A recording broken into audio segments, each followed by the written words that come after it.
Ya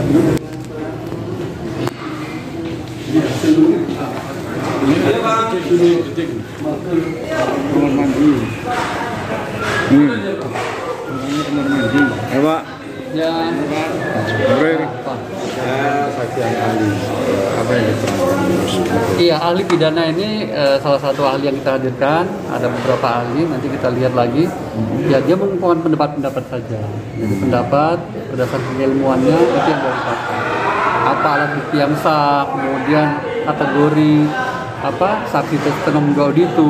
Ada banyak pertanyaan tadi yang dari dasar kuliah kita.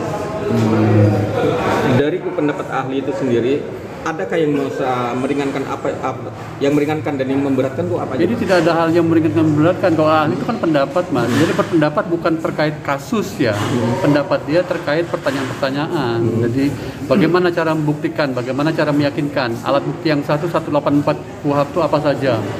Bagaimana konsekuensinya kalau alat bukti itu dihadirkan di persidangan, saksi yang disumpah di berkas perkara apakah bisa dibacakan keterangan di persidangan, nah, seperti itu. Tidak ada ini netral dia. Jadi penasihat hukum juga menanyakan apa yang dia tahu, ahli sampaikan itu pendapatnya. Secara teoritis. Iya, secara teoritis. Terkait dengan saksi dokter. Oke. Tadi kan dilanjutkan ya. Ya. Itu yang sempat menjadi persoalan yang sempat dibicarakan oleh pengacara soal visum, 2 visum itu. Ya.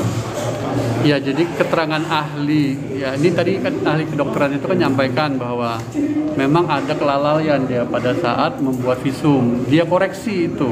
Jadi keterangan saksi ahli, apa yang diterangkan di persidangan tadi ditegaskan bahwa yang betul yang mana yang dia koreksi.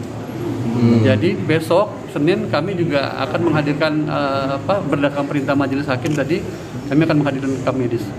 Nanti memperkuat pembuktian keterangan ahli pada hari ini. Ini ahli atau saksi yang dokter tadi? Jadi kalau kualifikasinya dia sebagai ahli, jadi ahli yang melakukan visum, dia juga saksi fakta. Oh gitu. Jadi dia melakukan pemeriksaan visum terhadap korban ini kan dia saksi fakta, dia melihat bagaimana arah robekan apa semua. Jadi kualifikasinya dia sebagai ahli juga sebagai saksi fakta. Ahli dalam hal yang bisa melakukan visum itu kan dokter spesialis kandungan. Iya. Saksi dokter umum kan nggak bisa. Iya. Nah, keahlian dia di situ. Jadi banyak pertanyaan juga tadi terkait hasil visum yang dia keluarkan. Jadi 2 beban pembuktian ini terkait ahli. Berarti yang diakui visum yang mana? Ya visum yang direvisi. Ya. Ya. Dan itu tidak jadi masalah. Nanti kita akan hadirkan rekam medisnya. Jadi ada kelalaian dia pada saat pencantuman visum. Rekam medis nanti yang membuktikan bahwa betul apa tidak. Gitu. Tapi alasan dia untuk merevisi itu? Iya karena memang ada kekeliruan. Kekeliruan yang dimaksud? Lalai. Jadi saya tidak bisa sampaikan apa bunyi visumnya tidak, tapi dia ada lalai. Nah, dia kembali lagi kepada rekam medis yang dia buat. Catatan tulisan tangan itu pada saat menyerahkan ke petugas admin ada kekeliruan pengetikan. Nah, itu yang dia revisi. Tapi tidak pada substansi persoalannya ya, hanya pengetikan aja. Ya, kesalahan pengetikan saja.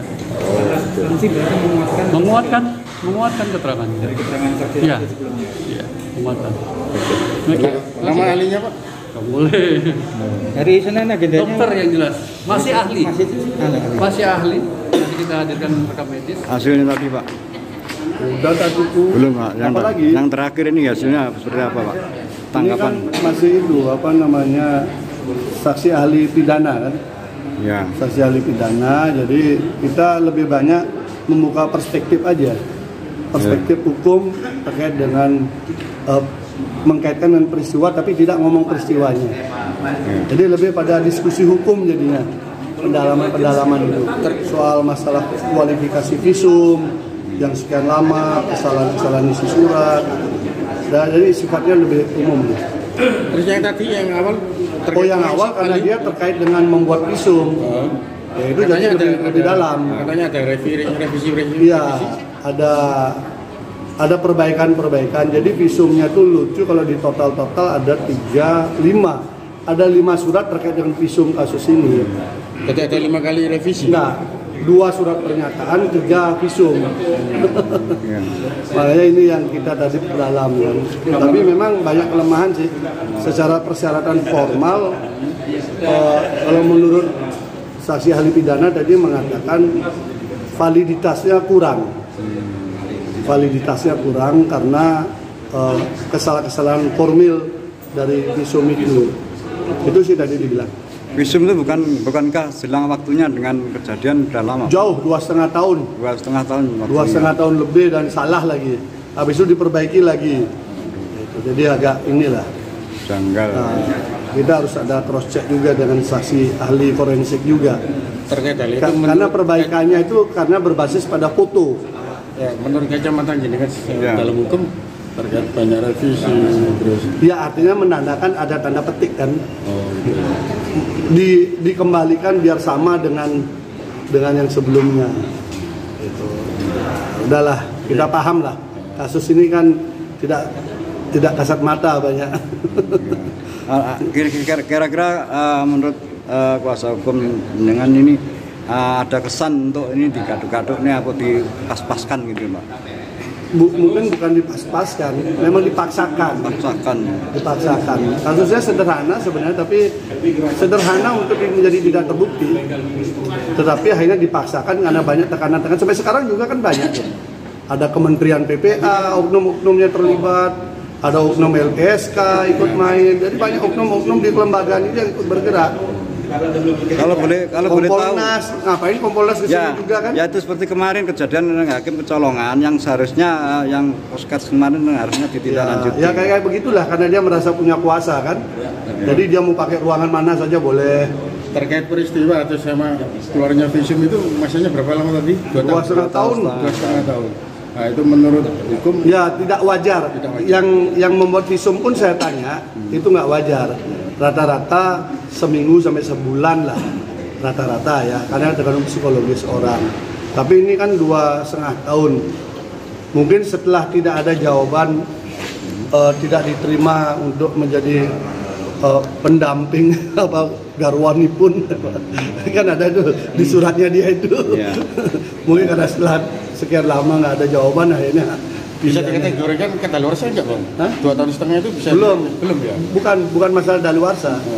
Validitas visum itu jadi dipertanyakan karena apa? Karena di sana dijelaskan usia visum itu dengan keterangan itu 5 hari ke depan itu sudah masuk syarat itu. Jadi 5 hari ke depan sampai 2,5 sampai 3 tahun itu mundurnya. Jadi rentangnya terlalu luas. Jadi dia mengatakan luka lama, robekan lama. Istilah robekan lama itu di atas 5 hari.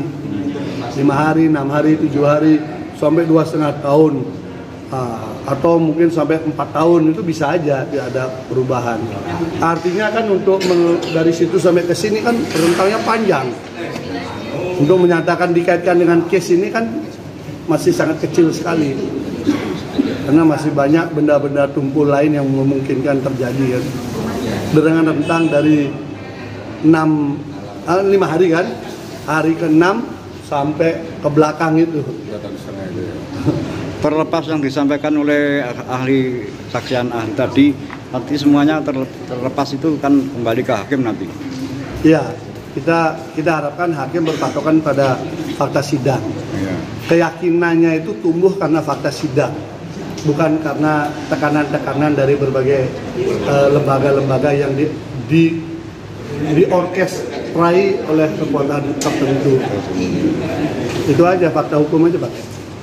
Kalau habis ini sidang apa lagi? Senin lagi. Senin sidang apa itu? Masih ada ahli satu, tambah ada saksi fakta yang kita minta kemarin itu. Berarti 2. Ada 2 jenis saksi tapi orangnya mungkin lebih.